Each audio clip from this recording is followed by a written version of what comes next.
ते खोल के लजपाल फरमाउंदे ने हो नाथ खोल अखीं कया रांझणे नूं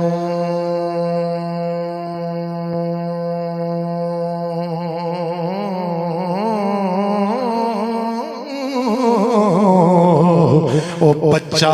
बच्चा जा तेरा कम होया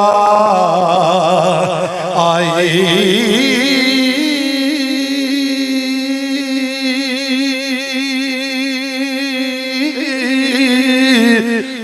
फुल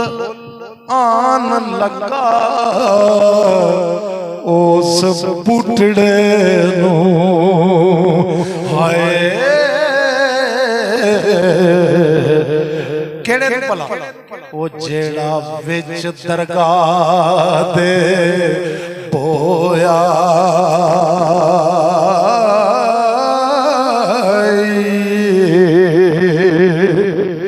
सुन के खुशी दे नाल तैयार होया ओ जट जोग दी जोग नू जो जो आई पढ़ के फातिहा खैर दा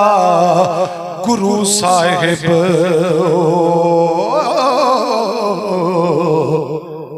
बचन फता दा मुख ती गोया हीर बख्श दिती सच्चे रब तैनू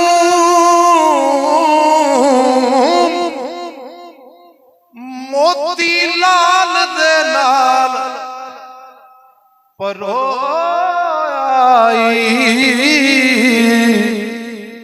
जा ओ चढ़ दौड़ के चित लै खेड़ियां नू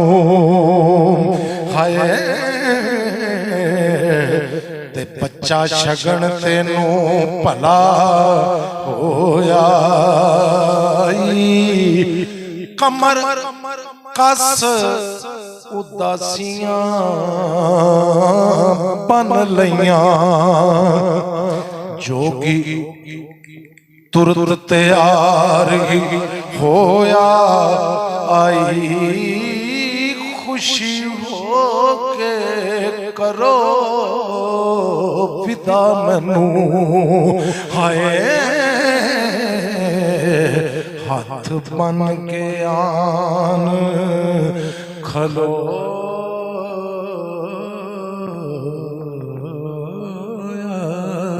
आई करो मेहर मेरे मगर लाओ थापी करो मेहर मेरे मगर रुखसत दियो वेला रब टोयाई वारस शाह जाननाथ ने हुक्म कीता ते टुरदा टिल्लियों पतरा होया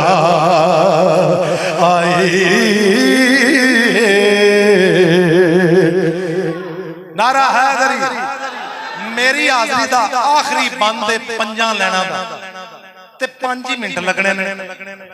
हज़रात मोहतरम रांझे टुरदियां होया विचार कीती तानू मैंने चोट सुनान लगा टिल्ले दा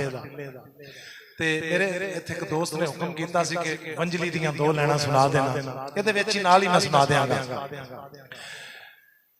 रांझे टुरदियां होया विचार कीती कोई होर फरेब बनाइए जी सरकार ताड़े सदके जाओ ओदी तय तक जदों तक पहुंचदा ना तो मैनू बड़ा ठाट आउंदा क्योंकि हुण रांझे ने उंजदा नहीं होके जाना हुण सिर च सवाह पई है कान च मुंदरा ने कोल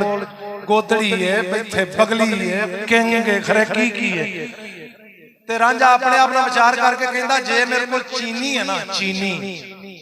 अगे गुड़ बखाउणा ਜੇ ਸੇ ਨੇ ਤੇ ਅੱਗੇ ਗੰਢੇ ਵਿਖਾਉਣੇ ਨੇ, ਰੰਗ ਵਟਾਉਣਾ ਭਲਾ ਕਿਉਂ? ਕਿਉਂਕਿ ਰੰਗ ਵਟਾਉਣ ਤੋਂ ਬਗੈਰ ਮੋਹਰੀ ਇੰਜ ਦੀ ਹੈ ਨਾ, ਚੋਰੀ ਜਾਣਾ ਪੈਂਦਾ, ਲੰਘਣ ਨਹੀਂ ਨਾ ਦਿੰਦੇ, ਤੇ ਰੰਗ ਵਟਾ ਕੇ ਖੇੜਿਆਂ ਕੋਲੋਂ ਹੀਰ ਲਿਆਈ, ਉਂਝ ਨਹੀਂ ਦਿੰਦੇ। ਮੇਰਾ ਵੇਖਣਾ ਹੋ ਰਾਂਝੇ ਟੁਰਦਿਆਂ ਹੋਇਆਂ ਵਿਚਾਰ ਕੀਤੀ,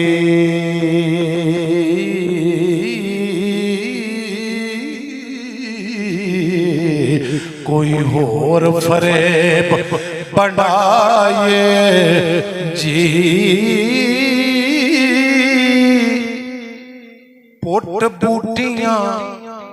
टिल्ले दियां पा बगली, धुप्पे रख के चा सुकाए जी,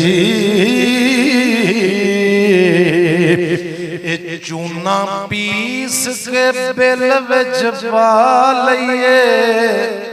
की पी के सारे बोलो, ए चूना पीस के बिल विच पा लईए,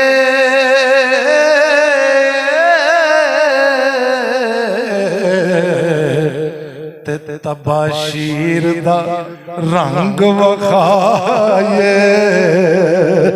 जी, इट सिट दियां जड़ां नूं पुट के ते जड़ पान दी आख सुनाए, इसके पाप बगली ते होका वैद की चा दिवाए जी, किसे फंद फरेब जे मिले प्यारा, हाय टूने शहर जादू पड़ जाए।